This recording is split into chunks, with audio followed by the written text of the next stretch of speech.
இப்போது புதிய அறிமுகம் ஆச்சி ஹோட்டல் சாம்பார் மற்றும் ஆச்சி இடிச்ச சாம்பார் 50 கிராம் ரூபாய் 20 மட்டுமே.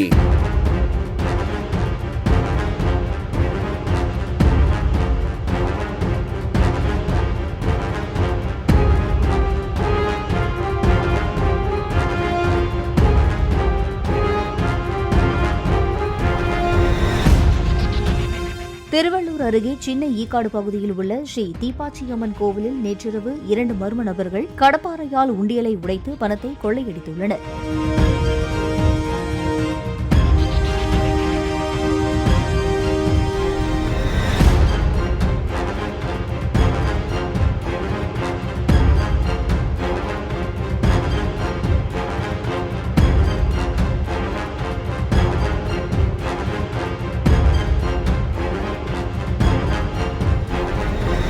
இப்போது புதிய அறிமுகம் ஆச்சி ஹோட்டல் சாம்பார் மற்றும் ஆச்சி இடிச்ச சாம்பார் 50 கிராம் ரூபாய் 20 மட்டுமே.